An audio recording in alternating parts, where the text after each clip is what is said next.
This week on Secret Life, it was the best of times. It was the worst of times. Fail.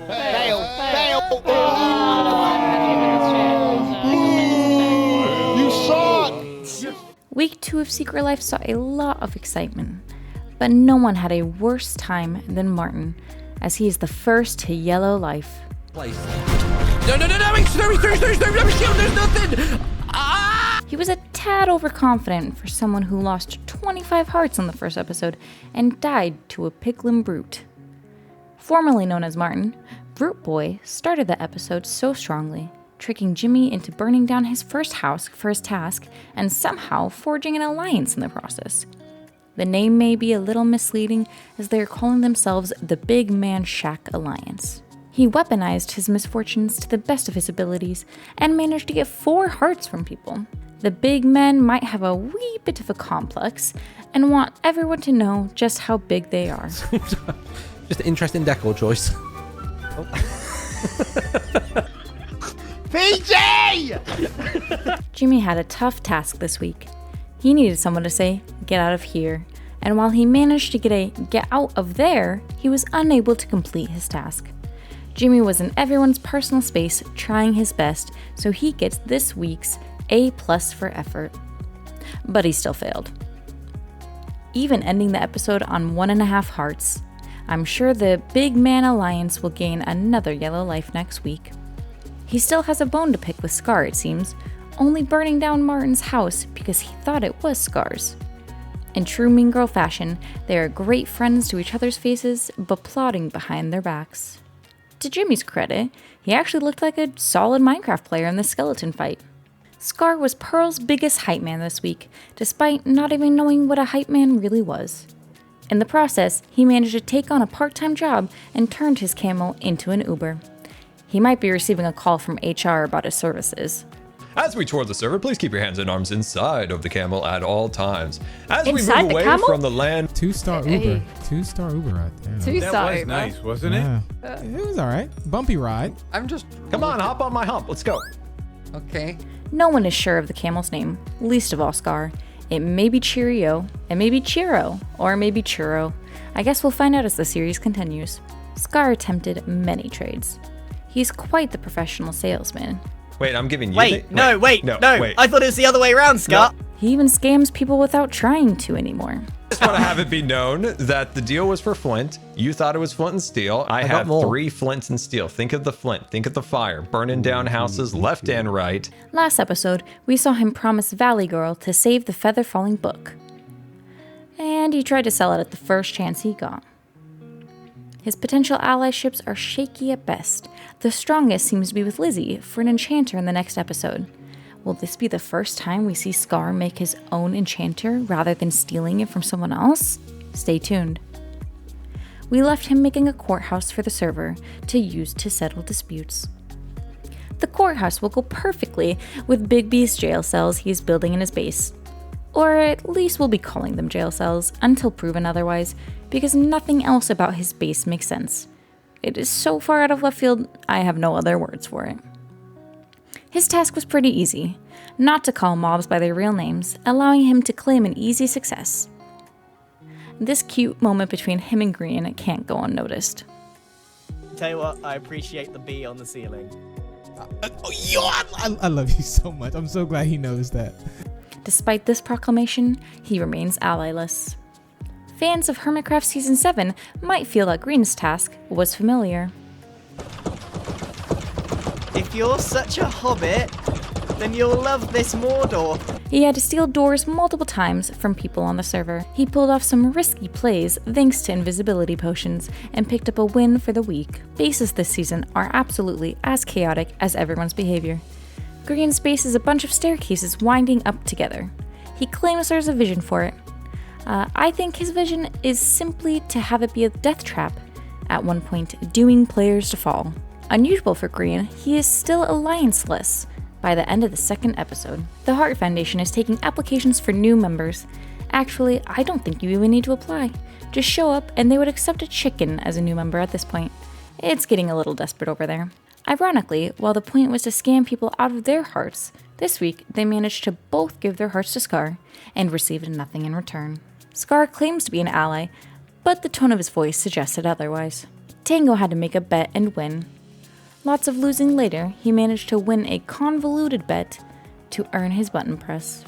In the background, Skizz was getting his 10,000 steps in, preparing the Heart Island for a grand opening. His task was to not call any player by their name.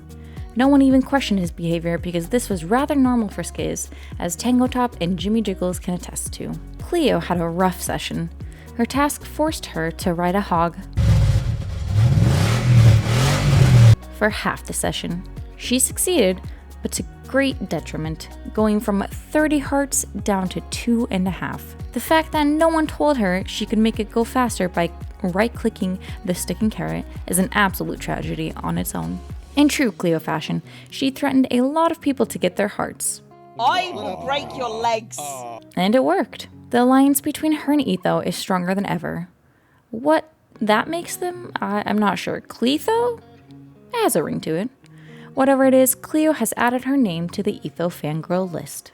Etho had to jump scare someone for his task. He took the words jump scare quite literally and kept scaring, well, attempting to scare everyone until they literally jumped in-game. Funny, because Scar was able to jump scare Etho without even trying. Okay, Etho, don't look, but there's something behind you. Oh no! In a touching moment, Etho was very concerned that Scott was trying to trade for Cleo. Mom and Dad are back together again. He claimed his task and managed to get a lot of people to complete chores for him throughout the episode. Cleo's first home is officially gone. Lizzie wasted no time and immediately burned down the old flat before the session even really started. The rest of the session was rough for her. Her task was to be accused of doing a secret task. She snuck around, calling people my kittens and having bees chase her multiple times over. Despite all of her odd behavior, everyone was too nice and let it slide, ultimately causing her to fail her task. The biggest scam of the week goes to Lizzie for scamming herself.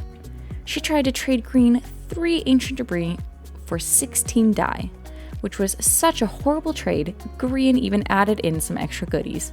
Lizzie spent most of her time trying to complete her task. However, she was able to gain a Mumbo at one point to put to work. Don't worry, she made sure he was fed. Mumbo has become Etho's best friend by completely normal means of forcing Etho to spend time with him. I think Mumbo not too secretly loved this task. He's the founder of the Mounders, but considered leaving Bdubs for Etho. Unfortunately for him, Bdubs was within earshot. Lizzie is making all the business deals and is contributing to a joint cactus farm with Mumbo, which is funny considering multiple people think cactus is quite rare on the server. Well, aren't they going to be surprised? Jimmy found out the hard way that Mumbo was quite the tattletale, immediately going to tell Pearl that Jimmy was living in her house. No one likes a goody two-shoes, Mumbo. Ironically, last episode, Mumbo accused Impulse of being in a cherry blossom cult. And yet, this episode, he joined Joel's cult of round mounds, which I just can't help but feel as though that sounds quite not so PG. Joel went above and beyond with his task, not only getting Mumbo to join his cult, but also recruiting Martyn. Their slogan, "It's gonna be a round mound pound before we leave," just doesn't even need any comments from me. Joel's base is being transformed into a whimsical fair mound, starting with a giant slide that is 100% going to be trapped somehow later in the series. Pearl tried to lead the server on a wild goose chase, managing to get Lizzie to follow the path to the end, but after some confusion on whether it was completed or not, she failed her task by telling everyone the secret seconds before pressing the button. Shout out to Grian for his best efforts to stop her from spilling the beans. She unwillingly threw a server-wide bunk bed party in her house. Well, minus Etho because no one noticed he wasn't there. It gave a new meaning to Trap House. Bdubs' task was to have someone leave in the middle of him telling a story. Why anyone would leave during one of those, riveting stories is beyond me. But leave it to Joel for bluntly admitting it was getting boring and leaving, helping Bdubs complete his task for the week. A lot of the episode was spent collecting blue wool for his next build. Thanks to Mumbo's brilliant idea, Bdubs is going to carry the weight of the world on his shoulders. Or at least on his house, to justify it being upside down. He can't tear it down as it's now a historical landmark, so he will build a new house right side up on top of the world. Bdubs is forever a horse girl, riding his stallion all over the server. Jem and the Scots had a pretty calm episode. Impulse's task was to replace blocks inside someone's house without being caught. He was sort of caught by Gem almost immediately, but tried again later. While he completed the task in Bdubs' house, he was the first official fail on the server, as in his excitement, he told Tango a secret before pressing the button. Lucky for him, he avoided the group booing that occurred for everyone else. Gem had to fill people's inventories with light gray glass without them noticing.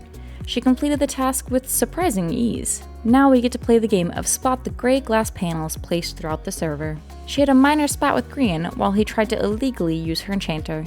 Like most fights, there was a lot of words, a little shoving, and it ultimately amounted to nothing. Scott had the great task of leaving conversations without saying anything and no one questioning it. He was worried about people thinking he was rude, silly for a man that is self-proclaimed petty, and delivering great one-liners to anyone and everyone.